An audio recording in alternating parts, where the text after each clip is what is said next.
Today, I would like to explore the Beatles and the many theories that have followed the group since their inception. Many of the topics covered in this video come from the iceberg created by Evan or something, so shout out to him. We'll touch on a variety of topics from the practical to the absurd, so be prepared as we journey into the video.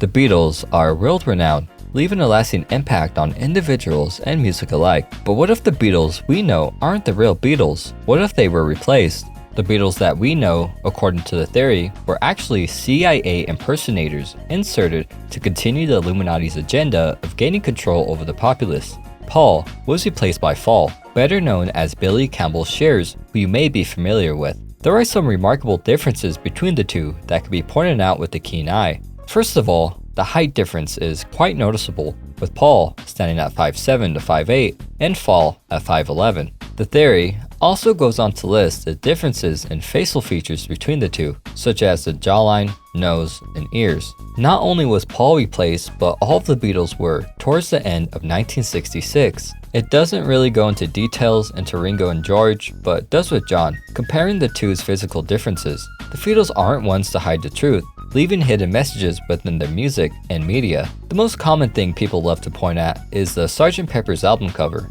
On the cover, we could see the Beatles dressed up in their Sgt. Pepper's uniforms, and to the side of them, wax figures. The figures are younger versions of them, meant to represent the replacement of the now deceased Beatles.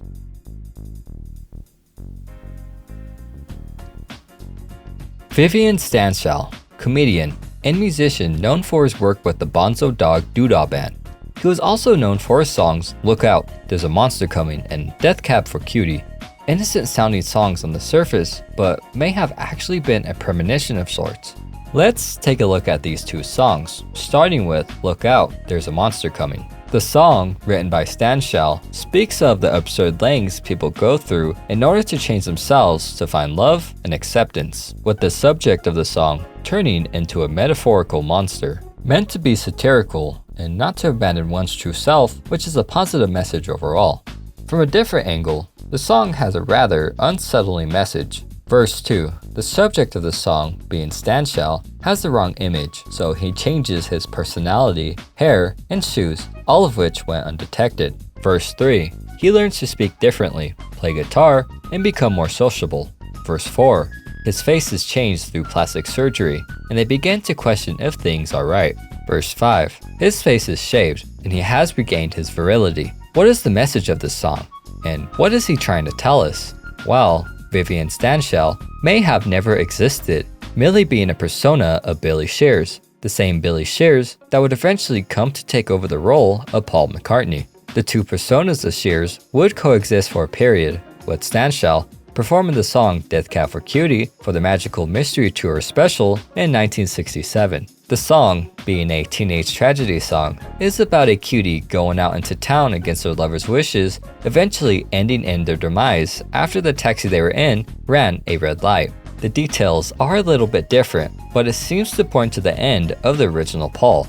The story goes that after a blowout from one of their many sessions, Paul left early in his Volkswagen Beetle. In a rush, Paul would run a red light, meeting his end. The Stanshall character wouldn't last forever, as Shears would retire the persona in 1985. Despite it being listed, he passed away in the 90s.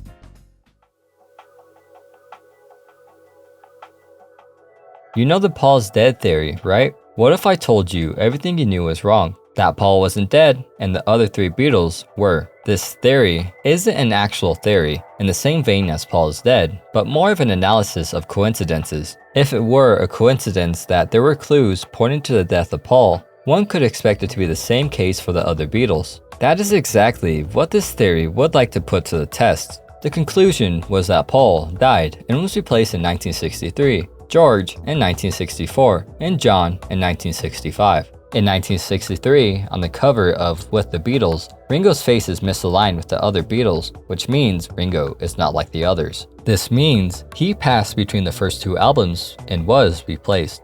1964, cover of A Hard Day's Night, George's back is to the camera and is the only one with the sig, which is obviously meant to represent a coffin nail. On the Long Tall Sally EP, George is wearing a different coat, which means he is different from the other Beatles. He was replaced.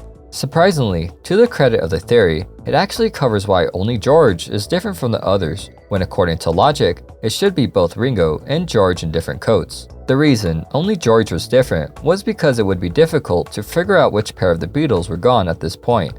On the Beatles for Sale LP, the Beatles are dressed in black, which you would expect if two members of the band passed. 1954, cover for Nowhere Man, Ringo sits upon a stone monument meant to symbolize his tombstone. On the Help album cover, the Beatles hold their hands in semaphore positions, which you may have seen performed on landing strips. At first glance, the Beatles are spelling out help, which makes sense, but are actually spelling out NUJV. What does NUJV stand for? Well, it's supposed to mean New Unknown John Vocalist, meaning John has passed and was replaced. On the back of the Sgt. Pepper's album cover, Paul is turned backwards, indicating he was different from the other Beatles, meaning that he was the only remaining Beatle. There are many more clues leading all the way back to 1969. For the sake of time, I'll be skipping to the clues from this year. On the cover of Abbey Road, there's a car with the license plate 28F, which means John, who was born in October 1940, would have been 28 when Abbey Road released, had he been alive. At the end of the song, I Want You, is an abrupt cut, which is meant to represent John's life, which was cut short. As you could tell from these so-called clues, it's easy to create a message even when there isn't one.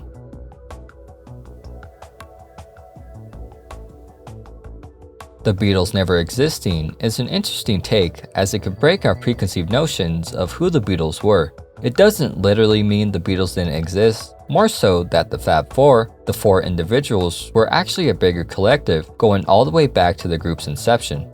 As stated by the website thebeatlesneverexisted.com, the purpose of the site is to present evidence that the Beatles were always a set of multiples since their inception, and were not just four individual young men. In order to prove that the Beatles were not just four men, the theory takes a look at height changes, eyebrows, ears, and teeth.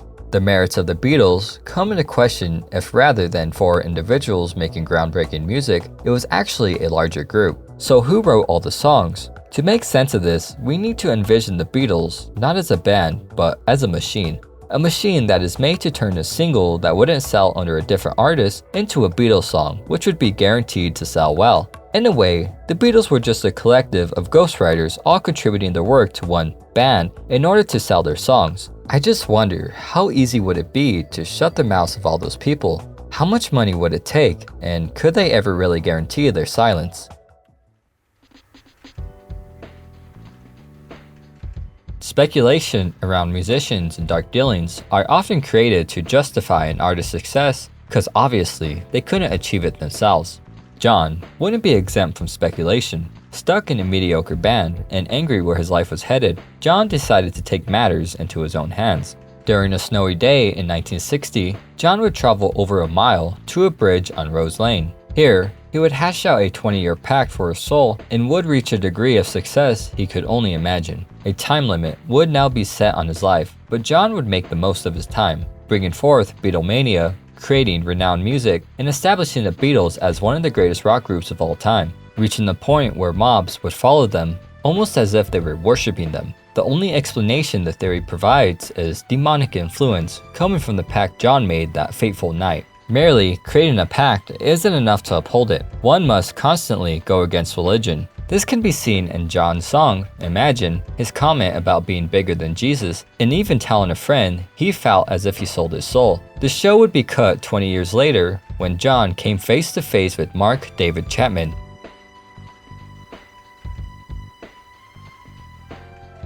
Mark David Chapman, known as the man who stopped Lennon, but Chapman wasn't just that, having a whole history before his name would reach national headlines. During 1972, you could find a young Chapman volunteering as a youth counselor for the YMCA in Decatur. Growing up, Chapman had a difficult life, bullied and unloved by his father, but here at the Y, you wouldn't see that. You would see a man well-liked amongst his peers, even going so far as to take Kathy Simpson under his wing, a shy and quiet 7-year-old. Through this new friendship, Chapman would become close to the family and her mother, Maria Simpson. At the Y with Chapman, Kathy would be your typical 7-year-old child for the most part, but at home, she seemed to turn into someone else entirely.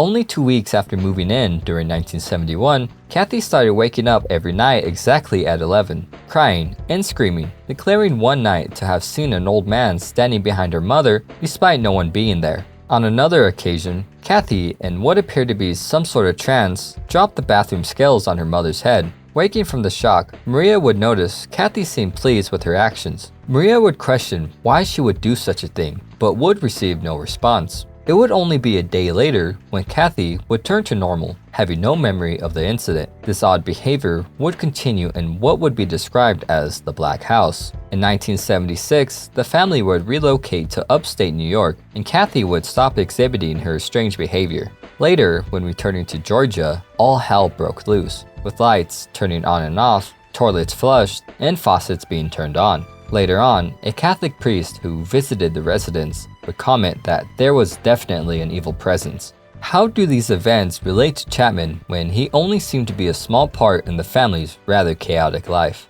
Between the dates of 1977 and 1980, we could find Chapman traveling the world, visiting Switzerland, Israel, and Hawaii.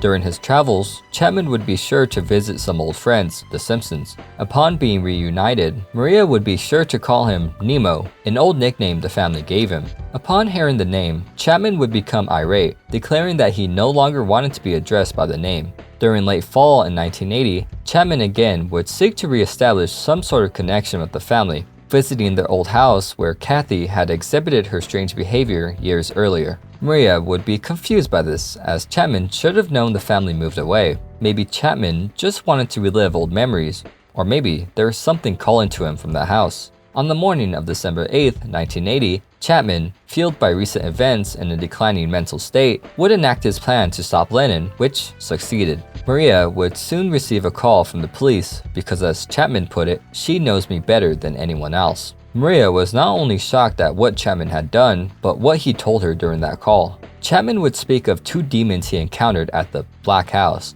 named Lila and Dobar, which pushed him to commit the crimes he did. After insistence from his lawyers, Chapman would originally plan to plead insanity, but after listening to the little people and being told to do so by God, would plead guilty. Later, in a 1987 interview with People's Magazine, Chapman would provide additional details about his motives. He would state that lyrics contained within Beatles songs, Satan, and Catcher in the Rye as motives for his actions, claiming to have pleaded with the devil shortly before committing his crimes, and later, while in prison, being exorcised of these demons. According to Chapman, the things he did were not him. Did Chapman run into the demons Lila and Dobar when he visited the old Simpsons house? Maria would state, even though Mark was very close to me and my family, no one ever spoke to him about the strange incidents that took place at the house in Decatur. There is absolutely no way he could have known about the demons that invaded our home, unless he had encountered them himself.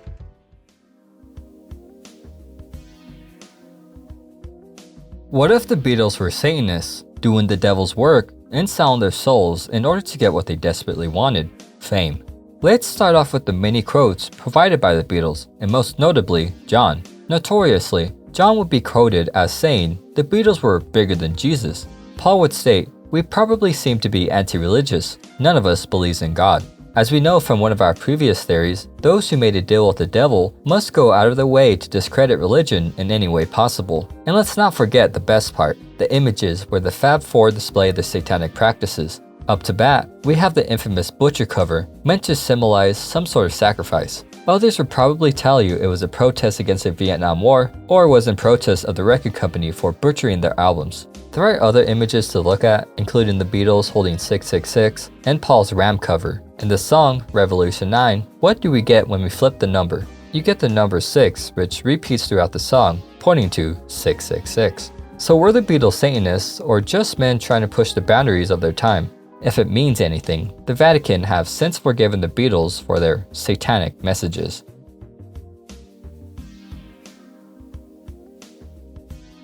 John and Rosemary's Baby. What does this mean, and how are they connected? Rosemary's Baby was a film in which the character, Rosemary, ends up giving birth to the Antichrist. The movie goes even further, with many believing it was in fact cursed, with some sort of tragedy falling on people associated with the film, such as Sharon Tate, William Castle, and Robert Evans. Not to mention the horrendous crimes committed by the director, Roman Polanski. John and Yoko would end up being friends with both Polanski and Mia Farrow, the star of the film, and would end up living in the same Dakota hotel where the film was shot. Sharon Tate would be the victim of a horrendous crime committed by Charles Manson and his family, with Manson pointing to songs such as Helter Skelter from the Beatles as motivation for his crimes, as he believed it contained hidden messages. John would then run into Chapman in front of the building where he was staying and where the film took place, leading people to speculate if John had been another victim of the Rosemary's Baby curse.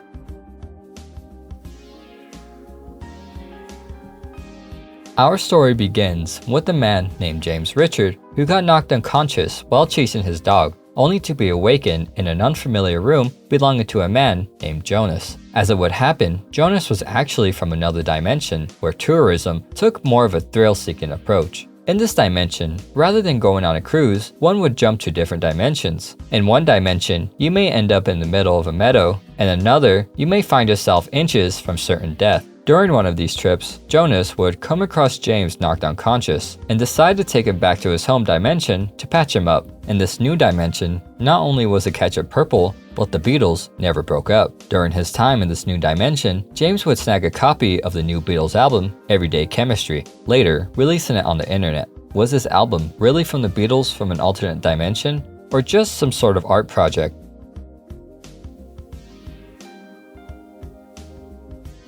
What if John Lennon was still alive, going by Mark Stacer? Apparently, the assassination of John was faked as the British Secret Service no longer had any use for him. If it's really meant to be a secret, why make it so obvious? Not only is he a musician, but a Beatles fan. You would think if the powers that be wanted it to be a secret, he would either be silenced or be forced to stay in hiding. I guess the best we could hope for is he's still alive, sitting alongside Tupac, Elvis, and Jimi Hendrix.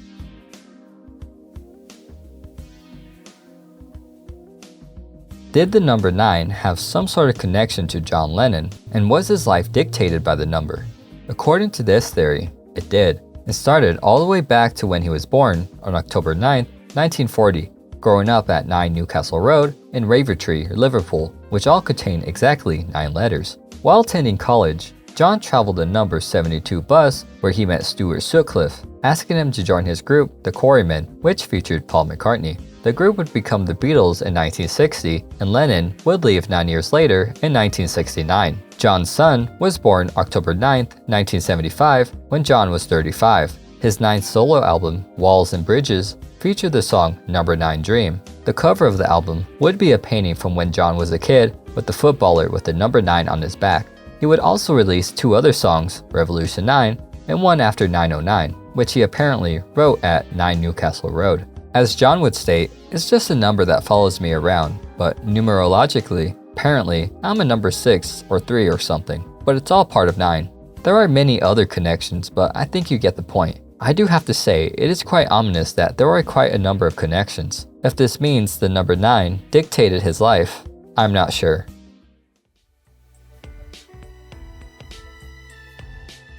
Often, when there's a death of an activist or someone in power such as MLK, RFK, or JFK, people suspect any one of the different intelligence agencies of being involved. There could be a number of reasons for this, such as distrust of the government or just your average case of schizophrenic conspiracy theories. John, during his life, would spread the message of peace and love, which isn't exactly a controversial subject. So why would somebody want John silenced for saying something quite simple? It isn't any worse than saying treat others how you would want to be treated. In order to get to the why, we must take a look at John Potash's book, Drugs as Weapons Against Us. This book isn't solely on Lennon, therefore, we'll be only taking a look at what is relevant to us. First off the checklist, why silence Lennon?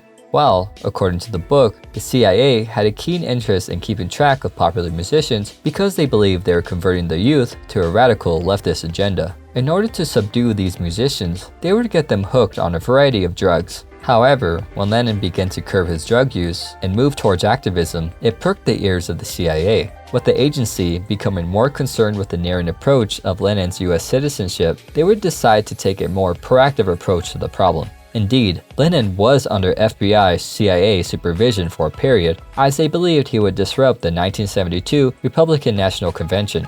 Another document release showed that the FBI did seek to neutralize Lennon, but not in the way you think. Instead of any physical threat, they decided to get him by having him arrested on drug charges and deported. This proactive approach would then extend to a more nefarious side. They would, according to Potash, use MK Ultra in order to brainwash Chapman, transforming him into their assassin, with Catcher in the Rye being the trigger. In case Chapman did fail, the doorman, Jose Perdomo, would be the secondary gunman who had alleged ties to the CIA in its operation to overthrow Castro. According to the book, the first officer on scene believed that Jose had been the one to pull the trigger, not Chapman. At the police station, Lieutenant Arthur O'Connor would state, "Chapman looked like he could have been programmed, and I know what you're going to make of that word." If it helps, Sean Lennon believed that the CIA did have a part in his father's death. In a series of quotes, Sean would state, "He was a counterculture revolutionary, and the government takes that kind of shit really seriously historically. My father was dangerous to the government. If he had said it, bomb the White House tomorrow, there would have been 10,000 people who would have done it. These pacifist revolutionaries are historically killed by the government. Anybody who thinks that Mark Chapman was just some crazy guy who killed my dad for his personal interests is insane, I think, or very naive."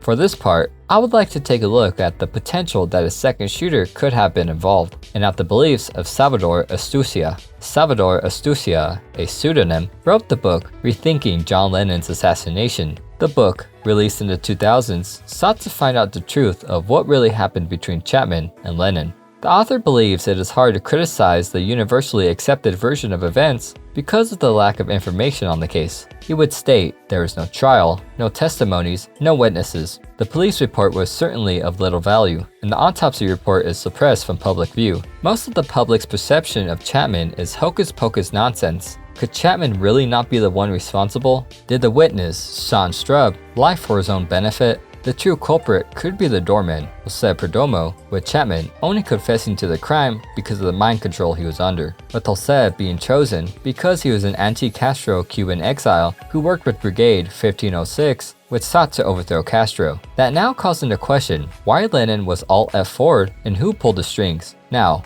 we enter the Reagan connection and the plot to censor Lennon. To clarify, the author does not believe that Reagan had a direct connection to the fate of Lennon. This might be a bit confusing because of the name The Reagan Connection, but we'll get to that. Before we get to the interesting part, we need to touch on some history. During his presidency, Reagan pushed for the Strategic Defense Initiative, SDI, also known as Star Wars, meant to be a reference to the movie of the same name. The SDI sought to create a missile defense system to stop any nuclear threats from destroying the US. The program would be announced in 1983 and set up the following year. With Lennon's political activism, it would be believed that he could prove a threat to the initiative. Due to his popularity, it was determined that had he protested against it, public sentiment would turn against the program. To stop this from happening, the powers that be would silence the man before any of this could become a problem. To further back up his claim, Astucia would discuss the FBI files on Lennon and Yoko Ono during their activism in 1969. Additionally, the FBI even ran surveillance on the Beatles during the British invasion in 1964. The corruption that plagued the FBI during this period when Lennon met his fate would be unveiled by the Church Committee, which sought to investigate any misconduct in the US intelligence agencies. From their findings, it was discovered that the FBI labeled anti-war activists as the New Left, and they believed some of these activists sought to start a revolution and even wanted defeat of the US in Vietnam. Lennon would most certainly fit the bill, and if the author is to be believed, would be silenced because of his potential to stop the SDI. I do want to mention that the author mentions race, which puts a sour taste in my mouth.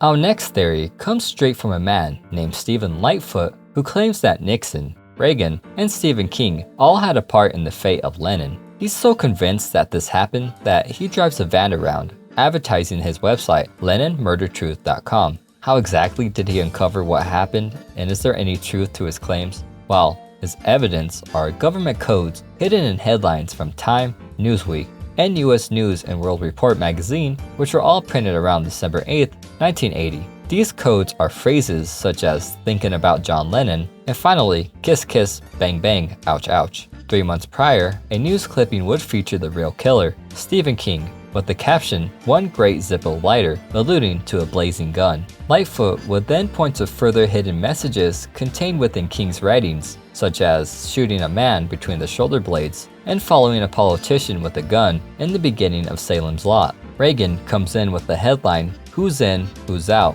alongside Nixon's book, The Real War. In the picture, we can see Reagan putting together a jigsaw puzzle, which alludes to the puzzle of Lennon's fate. Nixon comes in because, at one point, he did try to get Lennon deported during the 70s. Finally, we see a photo of Lennon and Chapman, who would take the fall for King after he pulled the trigger. According to Lightfoot, King would write a letter to him, going by the name Dennis C. Lee. The first letter is a confession of his crime and a threat, while the second one is also a threat with a bribe to keep quiet. Still, we don't know why Nixon and Reagan conspired to get rid of Lennon. Like so many other conspiracies on Lennon, they wanted him gone because of his anti-war stance and general pain to the government.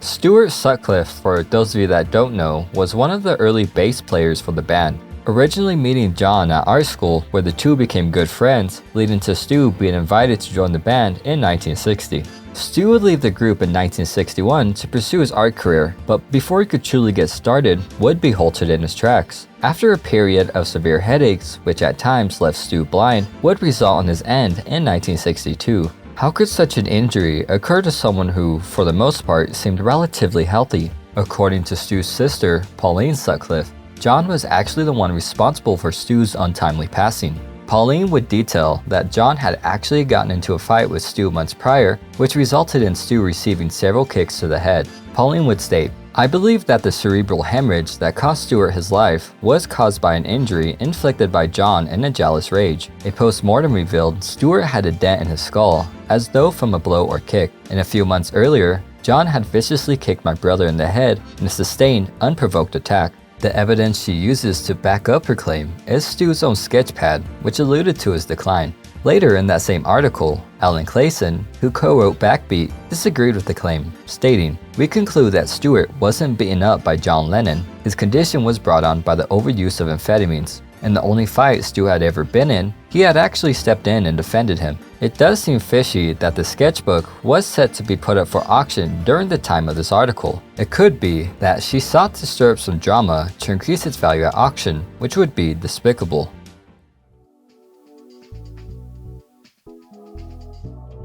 As the title says, hidden in the Free as a Bird video is Paul's head from the result of a fatal accident. More likely, this is just the quality of the video rather than any actual misplaced heads. Another example of a similar phenomena is The Wizard of Oz and the Hanging Munchkin. When the footage was enhanced, it became clear it was not a munchkin, but rather an animal in the background. If it is the head of Paul, then it's obviously connected to the Paul is dead theory.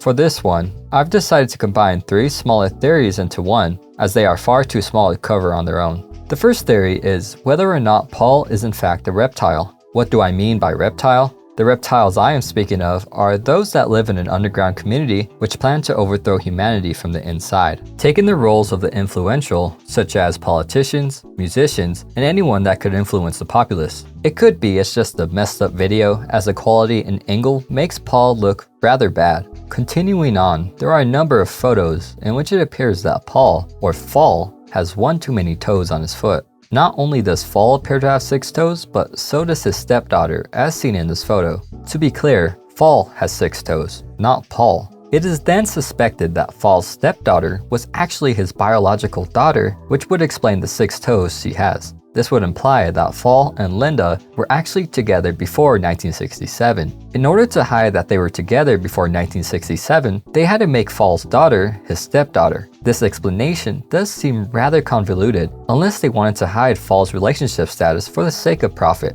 The last theory of the trifecta is that Paul actually wears a wig in order to hide the fact that he's balding or has no hair. As we could see in this clip, it appears that Paul is wearing a wig, as when he shakes his head, we could see his hairline isn't where it should be. More than likely, it's just the frame rate combined with old footage which makes it appear he's wearing a wig when he shakes his head. As most things with movement on film, even today, it could be hard to make out what is really going on, which could lead people to making assumptions.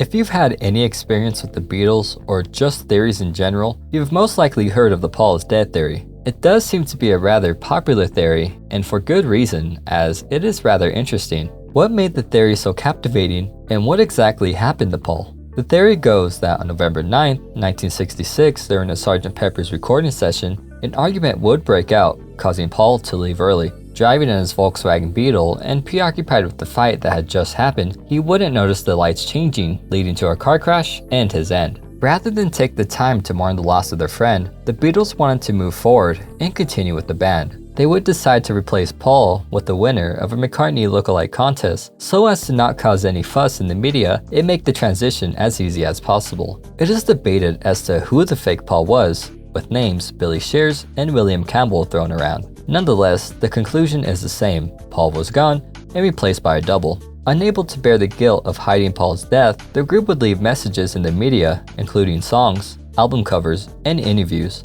It clogs you up a bit when because you're so glib saying, oh, well, that's the other three.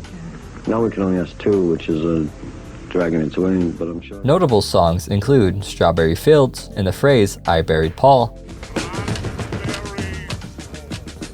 Revolution 9 played backwards repeats Turn Me On Dead Man.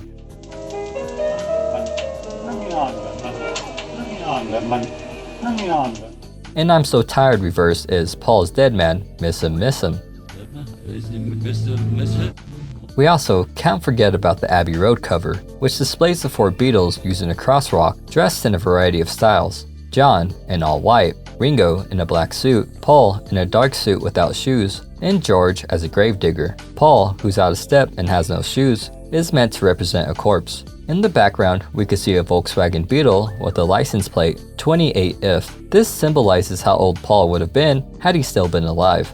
There are many other references to his death, including the Sgt. Pepper's album cover, Paul dressed as a walrus, and supposed facial differences between the two Pauls. That is basically the theory, at least the part pertaining to events leading up to the cover-up of Paul's death. Maybe there is some truth to the theory, maybe not. If it helps to make up your mind, Paul has refuted the claim several times alongside his bandmates, with John stating, "It's the most stupid rumor I've ever heard." The theory got its start in 1967 in the Beatles monthly book, a fan magazine for the group. For its February issue, the magazine would mention a rumor swept London that Paul McCartney had been killed in a car crash on M1. But of course, there was absolutely no truth in it at all. The theory didn't gain any traction from the publication, but in September 1969, it would. A college student from Michigan called into a local radio station titled WKNR, in which he would bring up the Paul is dead theory, telling the jockey to play the song Revolution 9 backwards, which he did. All the audience heard was Turn Me On Dead Man. Yeah, hello, Tom. What's going down? I was going to rap with you about McCartney being dead. What is this all about? Well, the youngster said, would you play one cut for me on the air forward? And he said, take the album and what we call the White album, play a cut called Revolution number 9, and play it forward. And as you do so, the guy comes on and says, number 9, number 9, number 9. He repeats it. And at that point, the kid said, now play that backwards. And I played it backwards. And man, I freaked. I went crazy because of the fact it says, Turn Me On Dead Man. Russ Gibb would recall, the whole thing exploded. The phones were ringing off the hook. People were calling with their own clues. It was non-stop. The rumor would then progress to the mainstream radio shows, pushing the rumor further, leading people to come up with their own theories. The Beatles' press office was quick to dispel the rumor, but with Paul living on a farm in the middle of nowhere, it made it hard to verify he was alive. McCartney would understandably relent and engage in interviews in order to dispel the rumors himself.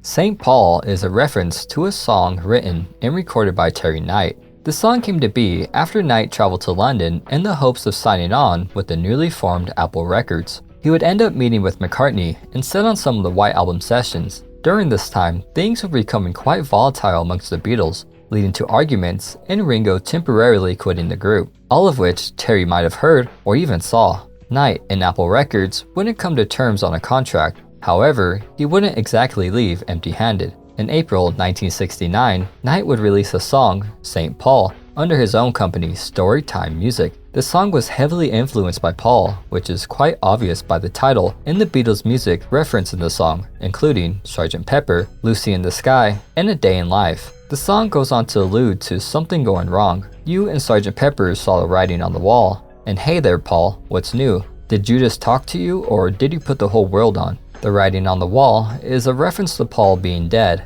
and the audience couldn't see the clues. Finally, did you put the whole world on, meaning Paul, or the fake Paul, alongside the Beatles were lying to the world about the death of the original Paul. The song would be pulled for a short period and was re-released under Macmillan Music. As Vinyl Rewind mentions in his video, what would be the point of releasing it under Macmillan Music? If you listen to the theorist, it was done to push the fact that Paul was dead, with the song originally being commissioned by the fake Paul to spare the truth of what happened to the real Paul. When it didn't become a hit, it was then put under Macmillan Music in an attempt to reach more ears. As we can recall from our previous section on the Paul's dead theory, it didn't gain popularity until September 1969, months after the St. Paul song. This makes me wonder if Terry Knight truly did have some inside information. Analyzing the song from a different perspective, it could be seen as referring to the band breaking up. The writing on the wall could refer to the inevitable end of the Beatles, with the line, "Did he put the whole world on?" meaning the public did not know what was going on behind the scenes. That still doesn't explain why they switched to Macmillan Music rather than sticking with the original company and giving credit to the other songs. It could simply be business, as falling underneath the same company that publishes the Beatles would look good for anybody.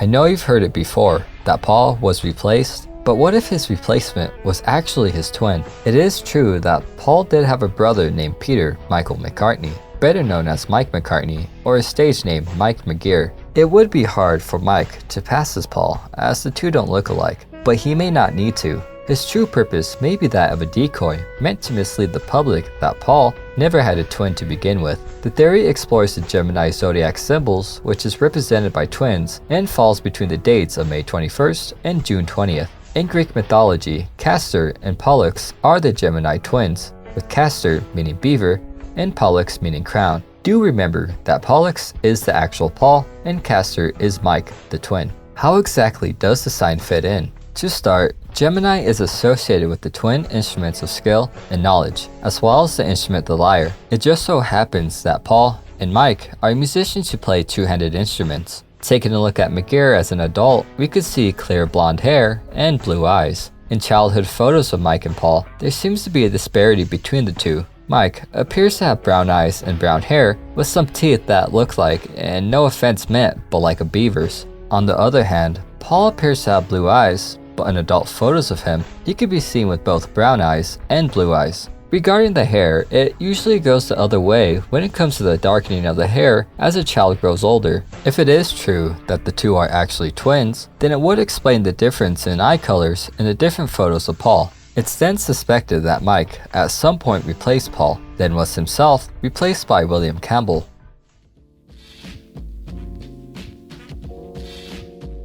The Beatles are known for their continuous evolution and how they changed the music scene. Their album, The Magical Mystery Tour, is a clear representation of how the band always sought change. Alongside the release of the album in 1967 came the rightfully named film, The Magical Mystery Tour, that same year. The album's UK release came with the 24-page booklet filled with art and shots from the film. The US release would be expanded into an LP, and the booklet would be resized to fit, making it clear there may actually be something more to the booklet, with the images appearing to be cryptic messages and symbolism, making it hard for theorists to disregard it all as coincidence. On the inside cover of the album, we get the Beatles dressed as wizards, which not only invoke a connection with the occultist Aleister Crowley, but signals that Paul is different as he has black flowers on his hat. The first image, which is from the film, shows Paul sitting behind a desk. The flags behind him are crossed, like that from a military funeral, and in front of him is a sign which seems to say, I was you, or I was. In turn, this could be alluding to Paul's replacement by a fake Paul. Later, we see a panel of different drawings, but the first one we'll focus on is a drawing of Paul with the text "Fall on the Hill" on his left. The eye in Hill leads to the middle of Paul's head, like it was split, and could be alluding to the fatal injury he received from a car crash. In the other panels, we could see a question mark, the black flower hat, and John emerging from an egg. This could mean anything, but I believe it points to the reader needing to piece together the puzzle that Paul was gone and the Beatles went through a significant change. The image of the Beatles performing shows Paul without his shoes. To the right, we find his shoes, and what appears to be something red underneath, appearing like they were actually a pair of bloody shoes. The text on the bass drum appears to be Love 3 Beatles. If Paul was gone, then there would really only be 3 Beatles. We now have the image everybody knows from the Paul is dead theory, which shows the Beatles with red carnations, aside from Paul's, which is black. Black carnations are associated with death, and Paul's explanation as to why he has one is that they simply ran out of red ones. I'm not sure about you, but running out of red carnations does seem rather odd to me. Here, we have our final image, which doesn't appear to be anything at first, but when rotated and blurred, it ironically becomes clearer. We have what appears to be an image of a skull. The symbolism is meant to represent Paul's fate.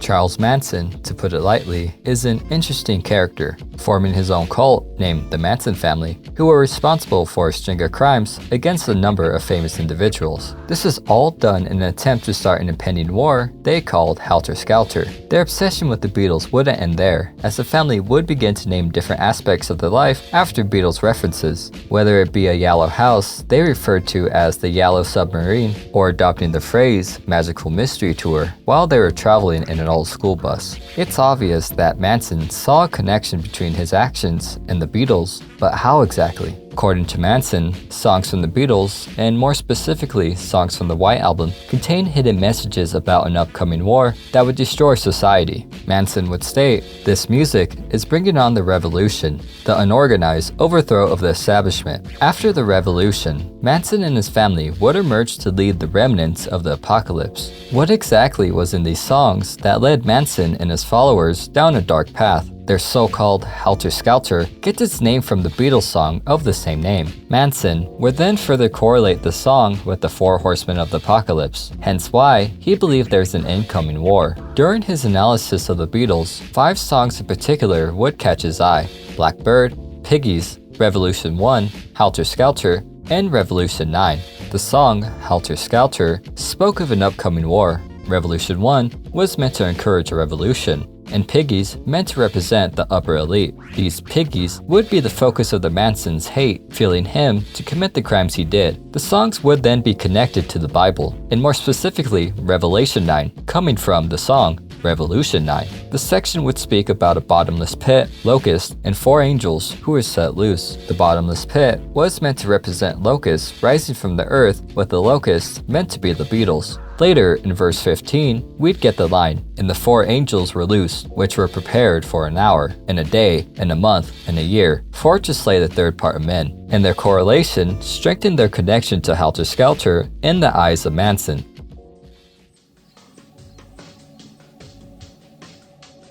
The bottomless pit, as described by the Manson family, was a mystical place, which would act as a pseudo-fallout shelter from which the family could wait out Helter Skelter. In an interview with attorney Marvin Park, Leslie Van Houten, member of the Manson family, would describe the family's attempt to locate the bottomless pit. Learning of the hole, the family would take to Death Valley and investigate what lies beneath its surface. And that's what he said, that next summer there would be this big revolution and that the chosen people would live in a hole in the middle of the desert. And then after the crimes, we went out and looked for the hole. Amongst the information they discovered, they would believe there was an underground world where they could thrive and survive the apocalypse, where a couple thousand of the chosen people would head towards the center of the earth and remain there for 50 years. To find its location, the family would get together some buggies and search the desert for a literal pit. If they did end up finding it, Van Houten admitted they had no idea what was going to happen or how they would even get down there. But maybe it was going to be rigged up from someone who'd gone down before, that it would have water on the top, then the water would move away, go away, somehow by some kind of mechanism. Once they got down there, everything would be giant and magnificent like pearls. At the end of Revelations, in the very last book, it says that the kingdom will have giant pearls with gold everywhere. Basically, this place was a literal paradise with the golden city, river of milk and honey, and with trees that produce a different fruit for each month of the year. The specific line from the book of Revelations stated, "And the fifth angel sounded, I saw a star fall from heaven unto earth, and to him was given the key of the bottomless pit. And he opened the bottomless pit, and there arose a smoke out of the pit. And there came out of the pit locusts upon the earth, and unto them was given power, as scorpions of the earth have power." This would then be connected with the song Helter Skelter, with the line, "When I get to the bottom, I go back to the top of the slide," which could be interpreted as rising from the bottomless pit. If Manson were to ever find the pit, he may have to search for clues elsewhere, notably in the Native American folklore surrounding Death Valley. Tales spoke of odd subterranean beings and evil spirits that resided in caves around the area. According to Tom Wilson, a Death Valley guide in the 1920s, his grandfather would speak of a tunnel leading to a cavern filled with fair-skinned people, and who lit the darkness with the pale greenish-yellow light of unknown origin. Believing his elder, Wilson searched for these subterranean dwellings, eventually teaming up with the prospector known only as White. Despite White claiming to have visited strange underground areas in Death Valley, they were unable to find anything. With tales such as these, one may assume that something did exist within Death Valley. If this so-called bottomless pit existed, where exactly could it be? A likely candidate for the bottomless pit would be the Devil's Hole in Death Valley, which is quite a fitting name. The hole is quite ominous. If anything were to be a portal to hell, I imagine it would look something like this. What makes this an attractive candidate is the fact that the cavern isn't empty. It's filled with water. The cavern being a geothermal pool means the water remains at a constant temperature of 33 degrees Celsius or 91 degrees Fahrenheit. As we can recall, follower Van Houten spoke of a river filled with milk and honey. It may not be milk and honey, but it is liquid, in which it could be determined to be the opening of the bottomless pit. Entering the cavern brings you to a main chamber, which then diverges into other caverns of unknown size, which could be described as a bottomless pit. To put it in perspective, during 2012, an earthquake 2,000 miles away in Mexico would be felt beneath the surface in Devil's Hole. This would show researchers that the cavern reached farther than anyone could imagine. North of the cavern lies a cave called the Devil's Cave, also containing depths of unknown size. They don't even know if the two caves, or holes, are even connected, so perhaps this could be another entrance to what Manson saw in the bottomless pit. The Manson family would never find the bottomless pit, but if they did, we probably would never see them again.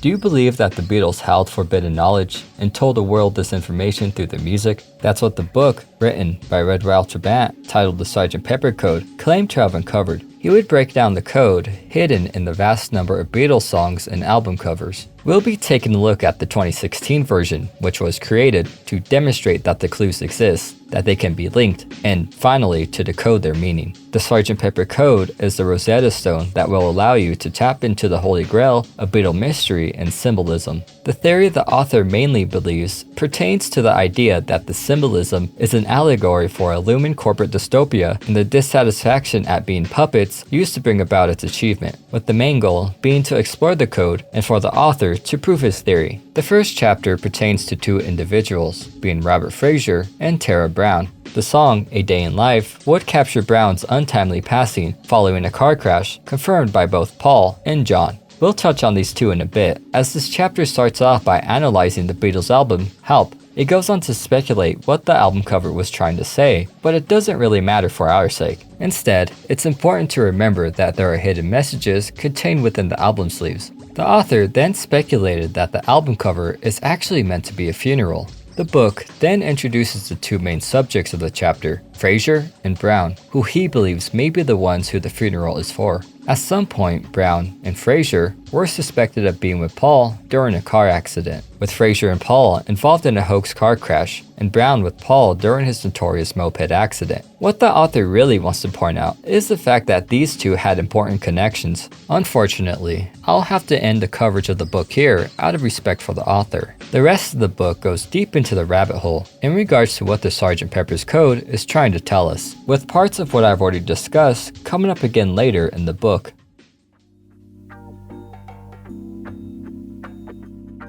The first theory goes that Sgt. Pepper is actually Major General Babington, who served in the 16 Queen's Lancers in the 2nd Boer. The name Babington doesn't really correlate, but maybe we are looking in the wrong place. If we take a look at Paul, we could clearly see a patch with the acronym OPD. The Paul's Dead theory would lead you to believe it stands for officially pronounced dead, but it may have actually stood for Ontario Police Department. The Beatles actually had an encounter with Ontario officer Sgt. Pepper, who was in charge of keeping the men safe while in Canada, and apparently even kept them out of jail. Surprisingly, Sgt. Pepper doesn't look like Sgt. Pepper, so maybe this still isn't the full story. It could be that Aleister Crowley is the true inspiration for the Sgt. Pepper character. Aleister Crowley, often called the wickedest man alive, has been a pivotal figure in many different conspiracies around the Beatles. If the two really did have a connection, then it would make sense that they would be inspired to make Aleister Crowley Sgt. Pepper. We do know Crowley was an occultist, creating the religion of Dilemma and the Book of Law. The opening line of the Sgt. Pepper's album cover draws connection to the occultist as he passed away 20 years prior. If Crowley is Pepper, then it could be reasoned that the lyric is really about the Beatles learning the occult practices of Crowley. In the Playboy article by David Sheff, Lennon repeats Crowley's teachings, further cementing the Beatles' connection to Crowley. Do what thou wilt is the whole of law. It could be that all 3 peppers were used to create the image of Sgt. Pepper, name from the Canadian officer, image from Babington, and the ideology from Crowley.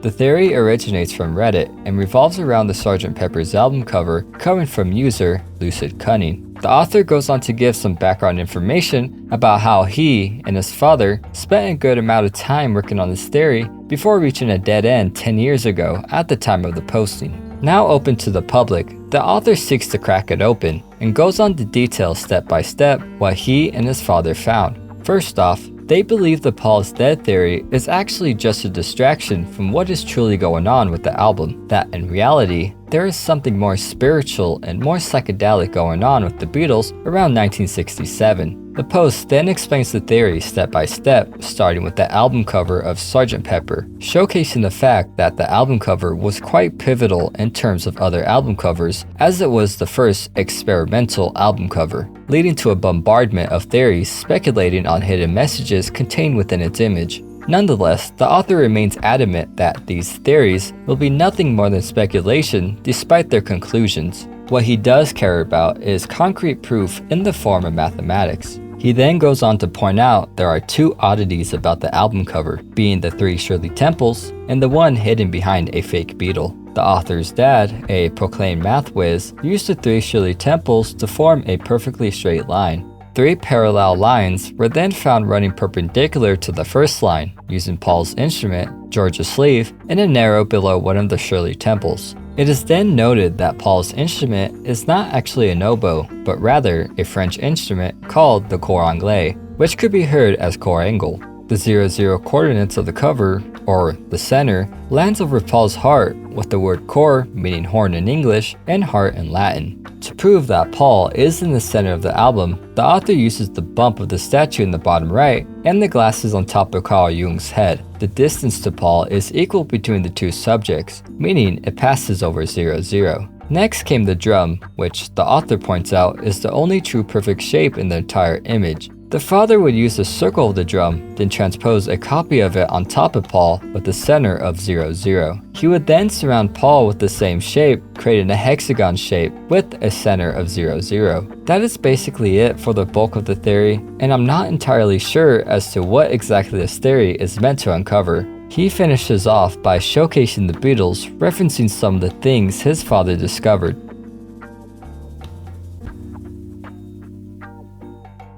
Coming straight from Egypt is the Osiris Myth, which is considered to be the most elaborate and influential story in ancient Egyptian mythology. The author starts off by stating the Beatles were in fact heavily connected to ancient Egyptian mythology and symbolism. The most obvious connection is in the Beatles' name, and its connection to the scarab beetle. The beetle in Egyptian mythology is known for rolling the sun across the sky and into the underworld each night before re-emerging the next day. The beetle is then further connected to the scarab-headed god, Khepri, who personified the rising sun from the underworld and rebirth. Within the funerary text, the Book of Caverns and the Book of Gates, Kepi reinvigorates Osiris, the god of death, before rising from the cavern of mystery as the reborn sun. Just like Khepri, the Beatles too arose from a cavern. The sun boat would be another Egyptian item contained within the Egyptian funerary text and is meant to represent the sun riding a boat. The boat was used to bring up the sun in the morning, took Ra across the heavens, and used to travel between worlds. The Yellow Submarine could in a way also be seen as a representation of the sun boat. Later, Ra and Adam would merge into Khepri, becoming a ram-headed beetle who represented power of life over death. During the 70s, Paul would release an album called Ram, and later would be involved with the band Wings. As we could see here in this photo is the Wings logo containing a pyramid over what appears to be the sun, almost like a rising sun. Let's move on from Paul and take a look at the Beatles album cover for Yesterday and Today. In the Book of the Dead, Osiris would proclaim, "I am yesterday and today." In legend, Osiris would be cut into 14 pieces by his brother and scattered across the land. As we could see in the recalled version of the album, the Beatles are covered in various pieces of meat, totaling 14. The cover art would then be replaced, presenting the 4 Beatles around a trunk with Paul inside. During Osiris's 28th year of reign, Set would lure Osiris into a box. Once he was in, he was Alt F4'd. In this image from 1917, we could see a clear resemblance to the Beatles album, with the man in the box surrounded by 3 individuals and someone in the background.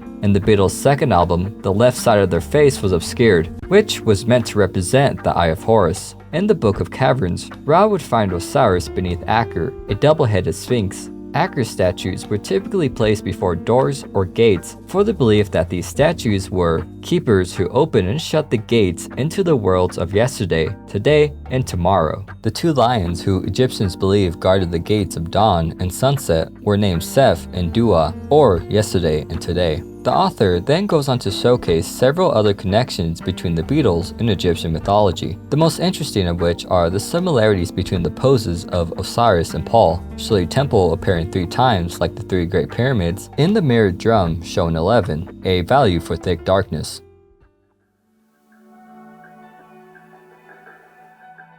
The Aquarian Theory comes from a former M16 officer, John Coleman. It details the fact that the Beatles were nothing more than a social machine conjured by the Tavistock Institution for Human Relations. The organization was meant to study group behavior. However, according to the theory, its true purpose was far different. In reality, Tavistock was actually researching mind control and was run by trained psychiatrists who answered to the Illuminati. The Beatles' true purpose was to destroy the status quo in America. This would be achieved by making the Beatles cool by pushing the Beatles non-stop to young Americans. This couldn't be achieved without help from the media, and more specifically Ed Sullivan, who would introduce the band to America. Once the Beatles became popular, they could then influence the population. The Beatles would introduce new phrases such as rock, teenager, and cool. These phrases were meant to act as triggers which signified the acceptance of drugs and put a gap between the younger and older generations. This would then expand into terms like Beat Generation, alongside new triggers such as hippies, flower children, and beatniks. From the Beatles' influence, the populace would change just as the Beatles did, like the clothes,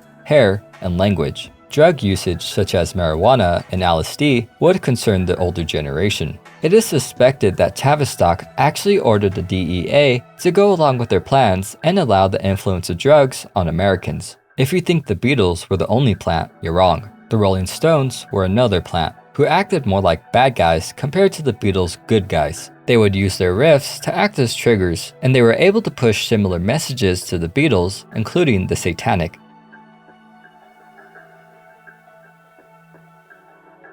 Poltergeists, if you're unaware, are spirits which cause a physical disturbance, such as moving things, opening cabinets, and making a ruckus. These spirits often inhabit a single location. It just so happens Penny Lane actually has a poltergeist of its own. Reports of paranormal activity date all the way back to 1890, and residents cited a white and blue orb heading to Penny Lane, which continued for years. The activity went from amusing to something more sinister. Horses would refuse to go down Penny Lane, and residents would blame the Penny Lane Witch for the activity. The witch would take residence in number 44, a house on Penny Lane. Bangs and shaking floorboards would go on for hours, causing residents to flee. The the activity would subside seemingly out of nowhere during the 40s. Perhaps even the war was too much for the witch to handle.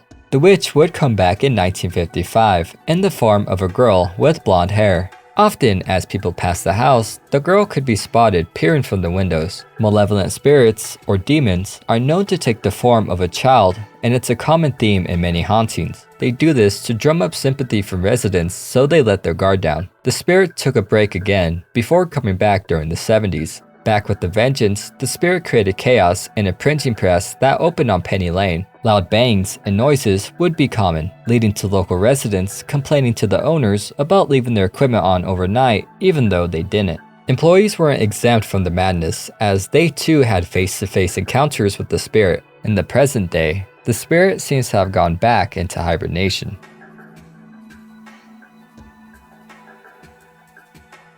Some theories we've already covered discuss whether the Beatles belong to some shadow organization like the Illuminati. There are many different variations of the Beatles' Illuminati agenda, whether it be trying to push satanic messages, pushing drugs, or destroying the family unit. The one that comes up higher on the charts actually incorporates the Aquarian Theory. From the book Committee of 300, John Coleman, the same M16 officer from before, goes over the same information from the previous theory. In case you jumped here, Tavistock essentially created the Beatles in order to destroy the American youth through drugs and negative messaging. More on the Illuminati side, the Beatles were meant to bring forth a slave populace and remove Christianity, replacing it with the New Age movement. The cool anti-establishment Beatles were nothing more than puppets to the Illuminati. In images we've already seen, Paul holds up what appears to be 666 and John the devil horns. They not only displayed their motives through the messaging, but outright said what they believed, with Paul stating, "Christianity doesn't fit in with my life."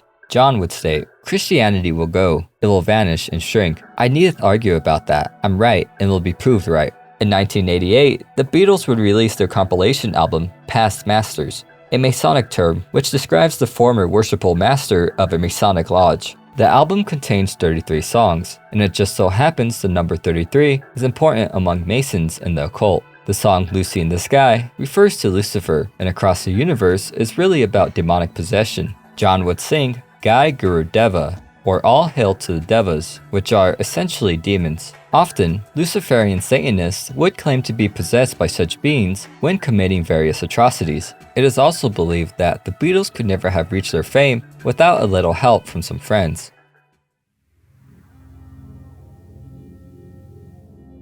Project Walrus and the Conspiracy of Silence is in relation to John Lennon and is interesting to say the least. For things to make sense, we'll start with the Conspiracy of Silence. The Conspiracy of Silence is best described as an expression of when a group of people choose not to speak about a certain subject. This means a conspiracy of silence could be applied to many other situations. How does it apply to John? At first, I was a bit confused. A conspiracy of silence? What does that even mean? At first, I thought it referred to wanting to silence John because of his stances against war, but that wouldn't make sense when the expression we discussed is applied. For it to make sense, we have to take a look at Mark David Chapman, the man responsible for John's fate. If you remember, Chapman claimed that voices influenced his actions. These same voices would push him to plead guilty, even though his defense wanted him to plead not guilty by reason of insanity. During the trial, a number of different psychiatrists would give their opinion on the mental state of Chapman, the most interesting of them coming from the defense side. These psychiatrists were Dr. Milton Klein, Dr. Bernard Diamond, and Dr. Daniel Schwartz. Klein was a prestigious clinical psychiatrist and an authority on hypnosis from New York. He was also a consultant to the CIA on the creation of program killers. Dr. Diamond from University of California at Berkeley had examined Sharon Sirhan, the killer of Robert Kennedy. Sirhan would distrust Diamond, telling a different psychiatrist, "Whatever strange behavior I showed in court was the result of my outrage over Dr. Diamond's and the other doctors' testimony. They were saying things about me that were grossly untrue, nor did I give them permission to testify on my behalf in court." The final psychiatrist, Dr. Daniel Schwartz, evaluated the son of Sam, who was commanded by demons to commit his actions. These psychiatrists gave their opinion, but none would even care to mention that any sort of mind control had occurred. This is the conspiracy of silence. Silence over the potential mind control and brainwashing of Chapman. As we could recall, Chapman would respond to commands given to him by voices in his head, which could be a sign of mind control. Coincidentally or not, the CIA had a keen interest in mind control dating all the way back to the Cold War. According to Ed Sander, author of the book The Family, a mind control program ran by the military had been taking place in Hawaii. During his time traveling the world, he would spend a bit of time in Hawaii, as would Herbert Mullen. Sanders would report that Mullen had been taken there by a woman named Patricia Brown, who claimed they would be staying with the so-called church group, but that wouldn't happen. Instead of spending time in the sun, Mullen would spend time in a mental hospital run by the US military. He supposedly would be fed various amounts of hallucinogenic drugs, including LSD, and would eventually find himself back in San Francisco with a gun. If you've read anything about MKUltra, you'll probably make some connections between the two. Just like would-be assassin John Hinckley Jr., Chapman would have ties to an evangelical charity titled World Visions, which apparently had ties to the CIA. Researchers would suspect CIA manipulation because Chapman visited the Soviet Union despite being an adamant anti-communist. It is also rumored that he may have actually had some lethal CIA training while in the country. This training would change Chapman from wanting to be a missionary to a gun-toting security guard protecting Hawaii. During his time in Hawaii, Chapman would hit a depressive streak and would be checked into Castle Memorial Hospital. Chapman would be given work at the hospital before quitting and turning up in New York. He would end up mailing a letter speaking of his mission and that he could be stopped by a command hallucination. It would eventually find its way to Yoko Ono, who would disregard the letter. A former security guard of Ono's would find the letter, which dated 1980, and would prove that Chapman had actually premeditated his actions and there may have been a conspiracy surrounding him. The letter would disappear before suddenly reappearing with an altered date, 1981, by way of Project Walrus. Parts of Project Walrus were real and essentially sought to exploit the passing of John Lennon and make a profit by stealing private documents such as journals, letters, and diaries. As seen in this New York Times article, Yoko Ono actually sues the main culprit of the conspiracy, Fred Seaman, former assistant and friend of Lennon. Fred would steal documents and deliver them to a college friend, Bob Rosen, hoping to get a bestseller out of it. It's pretty simple enough. A group of men wanted to profit from the death of a celebrity. If the author is telling the truth, Project Walrus went beyond theft into surveillance, assassination, and a psychological operations program. After Lennon's death, Ono had several threats directed towards her, and countless bugs would be found in her residence. Furthermore were attempts to discredit her and Lennon. That is the true purpose of Project Walrus, to discredit Lennon by stealing documents which could be used as ammunition in their battle. These documents would at times disappear and reappear, potentially having been altered to skew Lennon's image. Project Walrus would also create false conspiracy theories as a form of propaganda to further damage Lennon's reputation and cloud the truth. Some theories easily come to mind, tying Lennon to cult behaviors, the Illuminati, and hidden messaging. Stephen Lightfoot, who we've talked about before, was one such attempt to sow the seed of misinformation. He would claim Stephen King was the true killer, with Chapman just being a fall guy.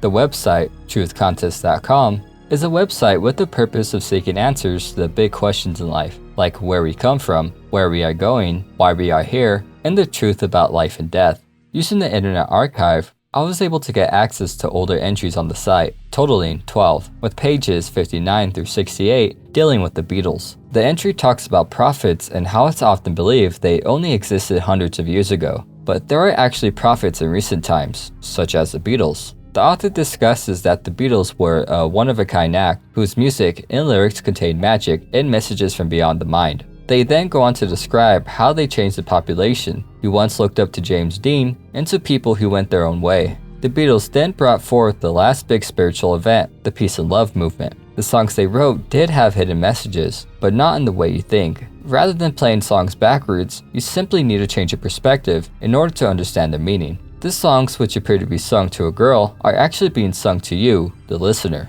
Viewing the songs from the perspective of a truth seeker, the signs are really about spiritual love and divine love. When they sing, "I Want to Hold Your Hand," they really want to connect with you and show you the truth. Don't feel bad if you didn't know the messages, because the Beatles didn't even know themselves. There are many theories relating to the YouTube channel iamaphoney, and for good reason. iamaphoney is a channel filled with odd videos related to the Beatles, with videos as far back as 17 years ago. The most notable series on the channel is The Rotten Apple. This series, for the most part, is about the Paul is dead theory and other connections such as Manson, Aleister Crowley, and a hidden message. A hidden message that involves Paul, as he is the most notable figure in the videos. There are a lot of theories as to what iamaphoney is pointing to, so we'll take a look at some. First off, it may simply be an insane man on the internet making connections where none exist.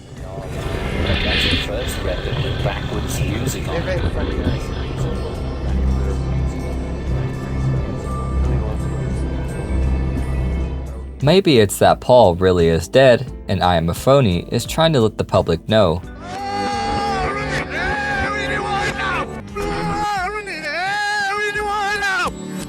Maybe the truth is much deeper than we realize, and it's about a connection to Aleister Crowley.